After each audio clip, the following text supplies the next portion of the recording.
নমস্কার। হরে কৃষ্ণ। রাধে রাধে। সকল ভক্তগণকে আমার কৃষ্ণ মহিমা শ্রী শ্রী রাধা মদন গোপাল জিও চ্যানেলে স্বাগত জানাই। আমার গুরুদেব প্রভুপাদ স্বরূপ গোস্বামীর আতুল চরণে ভক্তিপূর্ণ প্রণাম, মাতা পিতার চরণে প্রণাম, সকল সাধু গুরু বৈষ্ণব ভক্তগণের চরণে প্রণাম জানিয়ে আজকের ভিডিওটি শুরু করছি। আজকে আমরা আস্বাদন করব মোহিনী একাদশী ব্রত মাহাত্ম্য কথা। কুর্ম পুরাণে বৈশাখ শুক্লপক্ষের মোহিনী একাদশীর ব্রত মাহাত্ম্য বর্ণনা করা হয়েছে। মহারাজ যুধিষ্ঠির বললেন, হে জনার্দন, বৈশাখ শুক্লপক্ষিয়া একাদশী কি নাম, কি ফল, কি বিধি, এ সকল কথা আমার নিকট বর্ণনা করুন। উত্তরে ভগবান শ্রীকৃষ্ণ বললেন, হে ধর্মপুত্র, আপনি আমাকে যে প্রশ্ন করছেন, পূর্বে শ্রীরামচন্দ্র বশিষ্ঠের কাছে একই প্রশ্ন করেছিলেন। তিনি জিজ্ঞাসা করেছিলেন, হে মুনিবর, আমি জনক নন্দিনী সীতার বিরহজনিত কারণে বহু দুঃখ পাচ্ছি, তাই একটি উত্তম ব্রতের কথা আমাকে বলুন, যার দ্বারা সর্বপাপ ক্ষয় ও সর্বদুঃখ বিনষ্ট হয়। এই কথা শুনে বশিষ্ঠদেব বললেন, হে রামচন্দ্র, তুমি উত্তম প্রশ্ন করছো। যদিও তোমার নাম গ্রহণেই মানুষ পবিত্র হয়ে থাকে, তবুও লোকের মঙ্গলের জন্য তোমার কাছে সর্বশ্রেষ্ঠ পরম পবিত্র একটি ব্রতের কথা বলছি। বৈশাখ মাসের শুক্লপক্ষী একাদশী মোহিনী নামে প্রসিদ্ধা। এই ব্রত প্রভাবে মানুষের সকল পাপ দুঃখ মোহজাল অচিরেই বিনষ্ট হয়। তাই মানুষের উচিত সকল পাপ ক্ষয়কারী ও সর্বদুঃখ বিনাশিনী এই একাদশী ব্রত পালন করা। একাগ্র চিত্তে তার মহিমা তুমি শ্রবণ করো। এই কথা শ্রবণ মাত্রই সমস্ত পাপ বিনষ্ট হয়। হরি বল। পবিত্র সরস্বতী নদীর তীরে ভদ্রাবতী নামে এক সুশোভনা নগরী ছিল। চন্দ্রবংশজাত ধৃতিমান নামে এক রাজা সেখানে রাজত্ব করতেন। সেই নগরীতেই ধনপাল নামে এক বৈশ্য বাস করতেন। তিনি ছিলেন পুণ্যকর্মা ও সমৃদ্ধশালী ব্যক্তি। তিনি নলকূপ, জলাশয়, উদ্যম, মাঠ, মঠ, গৃহ প্রভৃতি নির্মাণ করে দিতেন। তিনি ছিলেন বিষ্ণু ভক্তি পরায়ণ শান্ত প্রকৃতির মানুষ। সুমনা, ধৃতিমান, মেধাবী ও সুকৃতি ও দৃষ্টবুদ্ধি নামে তার 5 পুত্র ছিল। পঞ্চম পুত্র দৃষ্টবুদ্ধি ছিল অতি দুরাচারী। সে সর্বদা পাপ কার্যে লিপ্ত থাকত। পরস্ত্রী সঙ্গী, বেশ্যাসক্ত, লম্পট, দ্রুত ক্রীড়া প্রভৃতি পাপে সে অত্যন্ত আসক্ত ছিল। দেবতা, ব্রাহ্মণ ও পিতা মাতার সেবায় তার একেবারেই মতি ছিল না। সে অন্যায় কার্যে রত, দুষ্টু স্বভাব ও পিতৃধন ক্ষয়কারক ছিল। সবসময় সে অবক্ষ ভক্ষণ ও সুরাপানে মত্ত থাকত।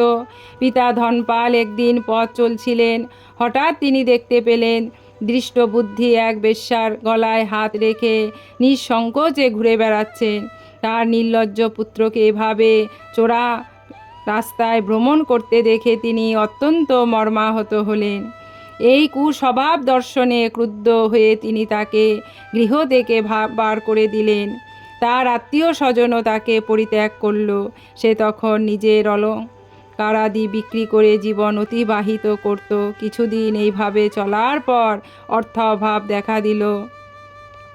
ধনহীন দেখে সেই বেশ্যাগণ তাকে পরিত্যাগ করল। অন্ন বস্ত্রহীন দৃষ্টবুদ্ধি ক্ষুধা তৃষ্ণার অত্যন্ত কাতর হয়ে পড়ল। অবশেষে নিজের গ্রামে সে চুরি করতে শুরু করল। একদিন রাজপ্রহরী তাকে ধরে বন্দি করল, কিন্তু পিতার সম্মানার্থে তাকে মুক্ত করে দিল।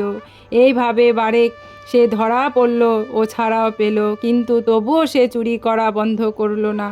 তখন রাজা তাকে কারাগারে বদ্ধ করে রাখলেন। বিচারে সেই কষাগার দণ্ডভোগ করল। কারাভোগের পর অনন্য উপায় দৃষ্টবুদ্ধি বনে প্রবেশ করল। সেখানে সে পশু পাখি বধ করে তাদের মাংস ভক্ষণ করে অতি দুঃখে পাপময় জীবনযাপন করতে লাগলো। দুষ্কর্মের ফলে কেউ কখনো সুখী হতে পারে না। তাই দুষ্কর্মের ফলে কেউই সুখী হতে পারে না। তাই সে দৃষ্টবুদ্ধি দিবারাত্রি দুঃখ শোকে জর্জরিত হলো। এইভাবে অনেক দিন অতিবাহিত হলো। কোনো পুণ্যফল বা সহসা একদিন সে কৌণ্ডিন্য ঋষির আশ্রমে উপস্থিত হলো। বৈশাখ মাসে ঋষিবর গঙ্গা স্নান করে আশ্রমের দিকে প্রত্যাবর্তন করেছিলেন। সখাকুল দৃষ্টবুদ্ধি তার সম্মুখে উপস্থিত হলো। ঘটনাক্রমে ঋষির বস্ত্র হতে এক বিন্দু জল তার গায়ে পড়ল। সেই জল স্পর্শে তার সমস্ত পাপ দূর হলো। হঠাৎ তার শুভ বুদ্ধির উদয় হলো। ঋষির সামনে সে কৃতাঞ্জলি পুটে প্রার্থনা করতে লাগলো, হে ঋষি শ্রেষ্ঠ, যে পুণ্য প্রভাবে আমি এই ভীষণ দুঃখ যন্ত্রণা থেকে মুক্তি লাভ করতে পারি তা কৃপা করে আমাকে বলুন। ঋষিবর বললেন, বৈশাখ মাসে শুক্লপক্ষে মোহিনী নামে যে প্রসিদ্ধ একাদশী আছে, তুমি সেই ব্রত পালন করো। এই ব্রতের ফলে মানুষের বহু জন্মার্জিত পর্বত পরিমাণ পাপরাশিও ক্ষয় হয়ে থাকে। মহামুনি বশিষ্ঠ বললেন, কৌণ্ডিন্য ঋষির উপদেশ শ্রবণ করে প্রসন্ন চিত্তে দৃষ্টবুদ্ধি সেই ব্রত পালন করল। হে মহারাজ, রামচন্দ্র এই ব্রত পালনে সে নিষ্পাপ হলো, দিব্য দেহ লাভ করল। অবশেষে গরুড়ে আরোহণ করে সকল প্রকার উপদ্রব্যবিহীন বৈকুণ্ঠ ধামে গমন করল। হে রাজন, ত্রিলোকে মোহিনী ব্রত থেকে আর শ্রেষ্ঠ ব্রত নেই। যজ্ঞ, তীর্থস্থান, দান ইত্যাদি কোনো পুণ্যকর্ম এই ব্রতের সমান নয়। এই ব্রত কথার শ্রবণ কীর্তনে সহস্র গোদানের ফল লাভ হয়। হরি বল। রাধে রাধে।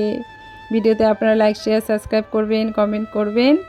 গোবিন্দের কৃপায় আপনারা সবাই ভালো থাকবেন, সুস্থ থাকবেন। হরি বল।